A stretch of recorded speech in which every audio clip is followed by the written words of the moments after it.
Are you feeling the uneasiness about providing for your family and feeding them with all the uneasiness and craziness going on in our world today? I know I have, and that's why I love our garden. It brings me so much peace knowing that I can feed my family regardless of whatever is happening right out of my own backyard. And we're going to talk more about this today.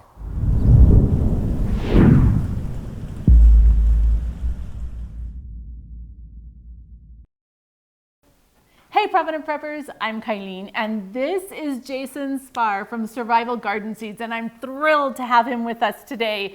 Because today we want to talk to you about something that we both feel is incredibly important, and that is making sure that we're producing some of our own food. Thank you, Kylene. It's such a pleasure to be here with you. Thanks for this opportunity. You know, it's interesting as we've gone through these last few years, we've had some really highs and lows of what we've all gone through worldwide. And it really was the genesis that got us started in this industry with seed. I grew up gardening. Kylene, this is your way of life, right? It is. I love it. I love it. And I just think this is something that has spurred, I'm leaving all my other businesses to focus here in the garden space, which is so exciting for me because it's in my blood. It's what I grew up with, gardening and helping people. And so we're here to help people learn how to garden, become more self-sufficient and self-reliant through gardening. And that's the whole mission of my company. And I think this is awesome. Thanks for the opportunity to be here with you. Thanks. So we're looking out in the world right now, right? And it's always been a good idea to produce some of your own food. But with everything that's happening right now with food shortages and economic issues, right? Because every time I go to the grocery store, I've been getting a little bit of anxiety lately. And just knowing that spring is almost here and I'm planting, and do you see these beautiful little tomato starts? By the time fall comes, I'm gonna have all these tomatoes in bottles sitting on my shelf waiting to feed my family, not to mention how they fed my family throughout the summer, right? But with the world we live in, I think it's really, really important that we all do something. Now, the infrastructure is important, right? So how do we do this? How do we start? A lot of our viewers aren't gardeners like we are, and yet they understand the need. And so today we're going to talk a little bit about how you get started. What do you think we need to get started if we've never done this before? I think one of the first things that people need to do is say, if I'm going to grow a garden, what do I want to eat? If you don't want to eat turnips, don't grow turnips. Go select something that you're interested in. And once you know what you're interested in, then we can find the soil, we can find all the mechanisms, the tools that you need to help get them going there. I think we need to talk about building an infrastructure, because growing a garden, unless you live in some wonderfully tropical place with really rich soil, there's a lot more to it. Here in Utah, we have super rocky desert soil, and it can be really hard. You have to work that soil for a long time. And by working it, we're talking about putting organic matter into that soil. Things like leaves and compost, fertilizers in like manure kind of fertilizers. And you're just working that soil and building it. And sometimes it's easiest in raised beds. And that's what I like. You know, I think raised beds, this is a new venture for me. I've always just sown directly into the soil. But my boys, we save the leaves every year and we throw them, we have a big leaf pile. And every year that after the cows have been on them, that is just like the best compost that you can go spread on your garden. The other thing is if you have chickens, that chicken manure, letting it get out there, that's just the way I've done it. That's where I grew up doing it. And we never even started seeds like this. We just put it right, and put little things over them. So we didn't have, a lot. I'm learning into this venture too, and it's so exciting because I learn every day something new. And isn't that interesting, because there's also not one right way to garden. And the more that you do it, the more you'll have your personal preference. And you might start with a certain gardening system and just go like, no. We have to look at building your infrastructure. So right now, maybe the best thing for you to do is just to grow it in the ground or grow it in a little tiny raised bed or a pot. But building that soil is really important. Sometimes when you start, you might just have to start with some really good quality potting soil, but that can be expensive.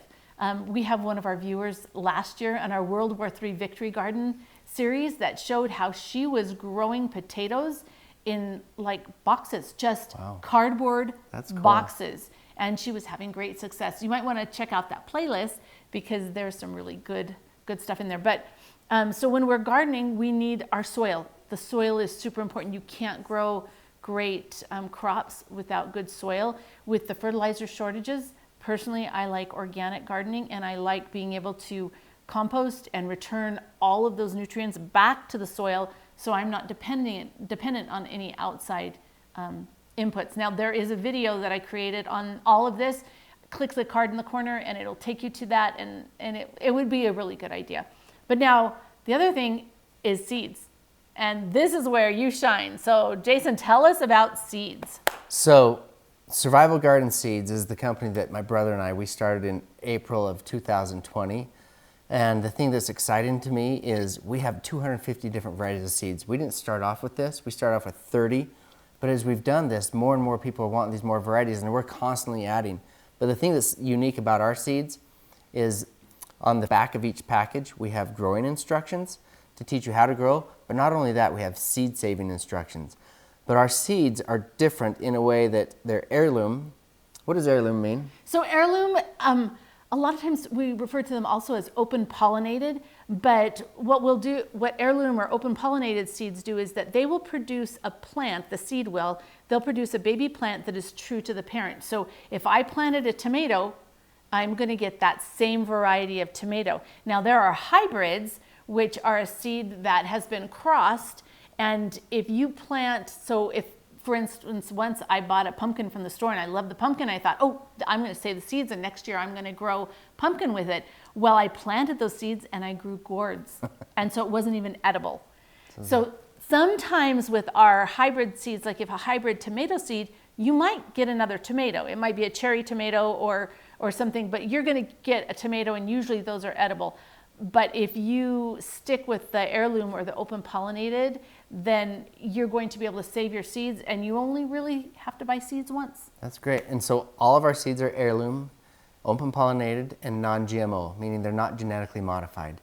So you're going to get fantastic seeds, and we go above and beyond to make sure that our seeds are high quality. We store them in a climate-controlled storage, and then we do the germination test on a really regular basis. And I have right now like 50 pounds of watermelon seeds that I'm feeding to my chickens because the germination rate's too low. Oh. So we always want to make sure our seeds are fantastic for all of our growers. That makes me feel so good that you're doing that, because it's so disappointing when you buy seeds and you plant them and then they don't germinate.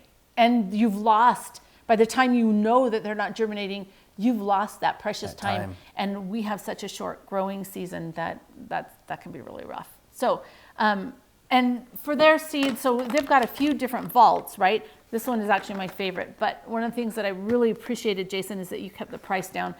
For this, it's $100, right? So you've got 100 packets in there. It's $1 a packet. Yeah. And where can you go other than the dollar store, and you're not going to get this quality of seeds? And the other thing that we've done unique with our packaging is we've made it so you can keep them long term. So a lot of people will buy one of our seed vaults. We have 3 different ones. We have the homesteader, we have the home garden, and the farmers. So we have a 30 pack, a 50 pack, and a 100 pack. And they're all $1 a piece, or $1 per package, so $30, $50, and $100. But the thing we've done is so that you can store this long term. These are Mylar bags, and then we have a food grade storage bucket. You can put them in your cold storage, and they'll keep seeds for up to 8 years. That's awesome. That is so awesome. One of the things that is really cool too is that Jason has let us use a promo code where we can give you 10% off. So if you use the promo code Provident Prepper and just put that in there, you'll save 10%, which means that this would be $90. So just a killer deal. Okay, now back to what it is that we need to do to garden. We've got to have our seeds. We've got to have our good soil, right? And we've got to have knowledge, and we've got to practice. Because I can tell you that as a seasoned gardener, I have failures every year. Every year I have something that doesn't do so well. Like last year we had a real problem with tomatoes. And I learned something new. So I went to our local nursery And was telling us about this farmer that didn't have any problem with his tomatoes while crops were failing everywhere. And his secret was that once a week, he put aspirin in a sprayer with a little bit of hydrogen peroxide, and he sprayed his plants with it, and that prevented blight. So what do you think I'm doing this year? I'm like, I'm going to totally try it. So as we continually work and practice, we get better and better, and our crops will do better, right? We'll have more successes than failures. So don't let failures stop you. No, I mean, if you think you're going to buy a bucket of seeds and put it in your storage closet or your cold storage, and then when the time is needed that you need to grow food, it's too late. You need to start now. I mean, survival gardening, why you need to do it? So you can practice, so you actually know how and you're successful at it when the time comes that you have to rely upon those things that you're growing. So now, Jason, let's go out, and we're just going to go in my yard, but everybody's situation is different, right? You might have very little space or no space, but we're going to talk about just a few different ways that you might be able to grow something in no matter what kind of space you have. So come on, let's go to my backyard. Oh, I'm excited to see this.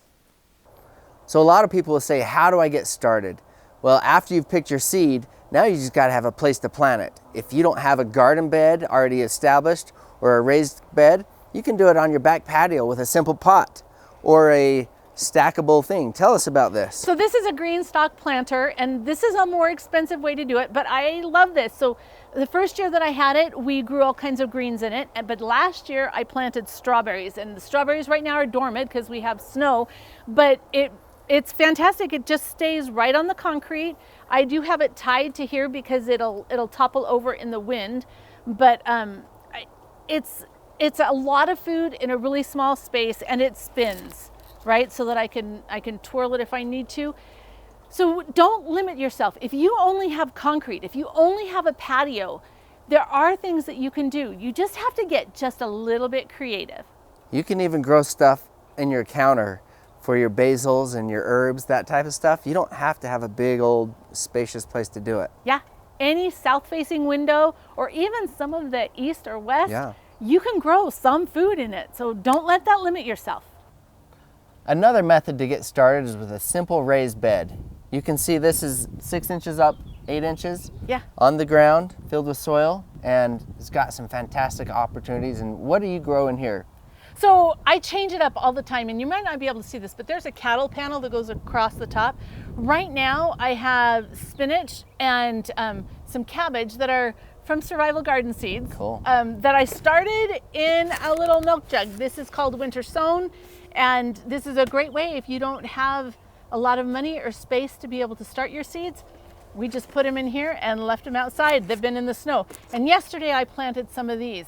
But so right now it's got all these winter crops or the cold weather crops, but then I'll plant tomatoes and cucumbers and things to vine over the top, taking advantage of that space and then providing a little bit of shade so that I can grow lettuce and some cooler crops underneath there. So that you could do so much even if you just have this small amount of space and you go pick up, the garden soil from Costco or something. If you really want to get serious with gardening, you can go to larger raised beds.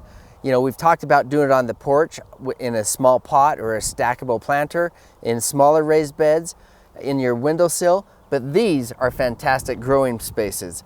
And you don't need to rely on the grocery stores and everybody else because you can do it all on your own.